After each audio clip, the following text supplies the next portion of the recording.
ఎన్నికల కౌంటింగ్లో వైసీపీ ఏజెంట్లు నిగూఢంగా వ్యవహరించడమే కాక అలాగే ఎన్నికల నిబంధనలు సైతం ప్రతిఘటించాలని చెప్పి పదే పదే సజ్జల రామకృష్ణారెడ్డి గారు వైసీపీ ఏజెంట్లకు పిలుపునివ్వడాన్ని జనసేన పార్టీ నాయకులు తీవ్రంగా వ్యతిరేకిస్తున్నారు.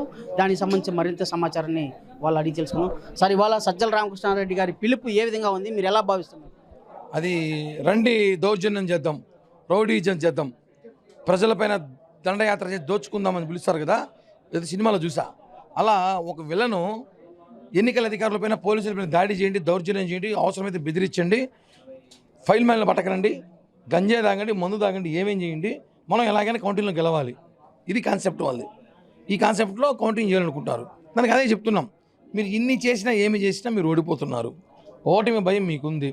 వైజాగ్ కాదు, మీరు ఇంకొక పక్క వేరే స్టేట్కి కూడా పోండి ప్రమాణ స్వీకారానికి, మీకు జనం వచ్చే ప్రసక్తే లేదు.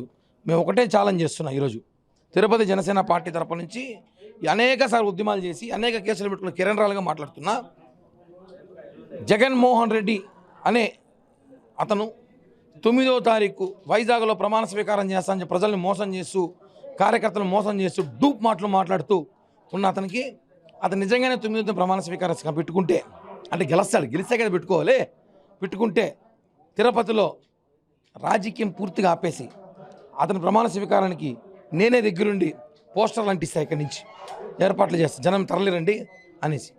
ఎందుకంటే చాలా స్వీకరించండి, జగన్ గెలవడం చెప్పి అందరికీ తెలుసు, ఛాన్సే లేదు. గెలిచేది కూటమి, మాదే ప్రభుత్వం.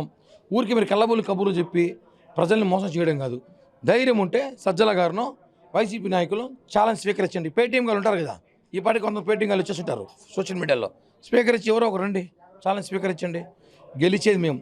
పవన్ కళ్యాణ్ గారు ఏదైతే ఆశయం అనుకున్నారో, ఏదైతే పవన్ కళ్యాణ్ గారు అనుకుని రాష్ట్రంలో జగన్మోహన్ రెడ్డి అనుకున్నారో అదే జరగబోతోంది. చూడండి కావాలంటే మీరు. అంటే సజ్జల రామకృష్ణారెడ్డి గారి పిలుపు ఎలా భావించాలి? మీరేమో బెట్టింగ్ ఏజెంట్లకు బెట్టింగ్ ప్రోత్సహించేలా ఉంటుంది అంటున్నారు, ఎంతవరకు నిజం అండి? వాస్తవంగా సార్, వైసీపీలో బెట్టింగ్ రాయలు రెచ్చగొడుతున్నాడు. మొన్నటిదాకా పోలింగ్ అయినాక వాళ్ళందరూ నిద్రపోయారు, అందరూ వెళ్ళిపోయిన ఒక్కొక్కరు.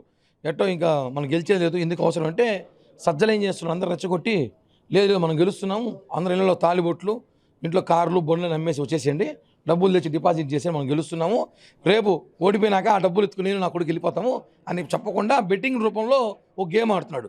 బెట్టింగ్ రూపంలో ట్రాప్ చేస్తున్నాడు సజ్జల. వైసీపీ కార్యకర్తలు ట్రాప్ చేస్తున్నాడు, మోసపోకుండా చెప్తున్నాం. ఇవాళ తిరుపతి నియోజకవర్గానికి సంబంధించి జనసేన అభ్యర్థులు ఏ విధంగా గెలిచే అవకాశం ఉంది, ఎలా భావిస్తున్నారు, ఎంత మెజార్టీతో గెలిచే అవకాశం ఉంది? తిరుపతిలో జనసేన అభ్యర్థి 20,000 నుంచి 30,000 ఓట్ల మెజార్టీతో గెలవబోతున్నాం. ఎందుకు ఇంత ధీమా వ్యక్తం చేస్తున్నామంటే, మంచి వ్యక్తి, అధికార పార్టీ వైసీపీ పార్టీలో ఉన్నప్పటికీ ఆ వైసీపీ వాళ్ళ ఆగడాలు నచ్చక, వాళ్ళు చేసే దోపిడీలు, దొంగతనాలు, రౌడీజం చూసి నచ్చక బయటకు వచ్చిన వ్యక్తి ఆరణి శ్రీనివాసులు గారు. ఈరోజు ఆయనకు ఉన్నటువంటి మంచి పేరు కానివ్వండి, ప్రజల్లో దేవుడి పట్ల ఉన్నటువంటి భక్తి కానివ్వండి, ప్రజల్లో ఎలా కలవాలి, కార్యకర్తలను ఎలా కలుపుకొని పోవాలి అనే ఒక ఆలోచన చాలా మంచి ఆలోచన అయింది. ప్రజలందరూ కూడా అతి తక్కువ కాలంలో ఆయన్ని చూశారు. ఖచ్చితంగా జనసేన పార్టీ గాజుగ్లాస్ ఓటేస్తే ఆరణి శ్రీనివాసులు గారిని గెలిపించుకుంటే తిరుపతి బాగుపడుతుంది. తిరుపతిలో పూర్తిగా గంజాయి వ్యాపారం చేసే వాళ్ళందరినీ కూడా తరిమి కొట్టచ్చు, యువత బాగుపడతారు, ఉద్యోగాలు వస్తాయి అని చెప్పని తిరుపతి ప్రజలందరూ కూడా నమ్మి ఆయనకి ఓట్లేశారు. ఖచ్చితంగా 4వ తారీఖు సాయంత్రం మేము తిరుపతిలో ఒక సంబరం ఏర్పాటు చేసుకుంటాం. ఖచ్చితంగా ఆరణి శ్రీనివాసులు గారు గెలుస్తున్నారు. 20,000 నుంచి 30,000 ఓట్ల మెజార్టీతో గెలుస్తున్నారు. ఈ యొక్క తిరుపతి సీటు గెలిచి పవన్ కళ్యాణ్ గారికి మేము గిఫ్ట్గా తీసుకెళ్ళి ఇస్తామని చెప్పి కూడా ధీమా వ్యక్తం చేస్తున్నాం. అంటే రాష్ట్ర వ్యాప్తంగా మహిళా లోకం సైతం రాజకీయ మార్పు రావాలని కోరుతా ఉంది, దీన్ని ఎలా భావిస్తుంది? ఖచ్చితంగా రాజకీయ మార్పు వచ్చేసింది సార్.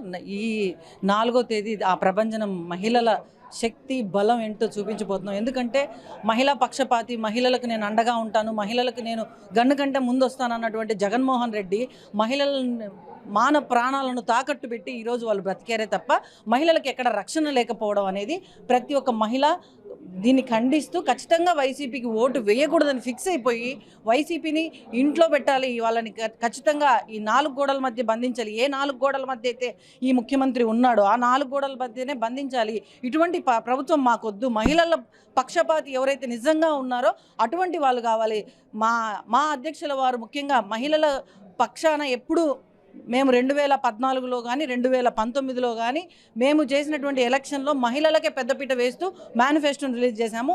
అట్లాగే ఈసారి కూడా చంద్రబాబు నాయుడు గారు, పవన్ కళ్యాణ్ గారు సూపర్ 6 అయితేనేమి, మా షణ్ముఖ వ్యూహం అయితేనేమి మహిళలకే కేవలం అంటూ కొన్ని అంశాలతో కూడినటువంటి మేనిఫెస్టో రెడీ చేశాం. ఖచ్చితంగా వాటి మీద మొగ్గు చూపుతూ మహిళలందరూ మాకే ఓట్లు వేశారు.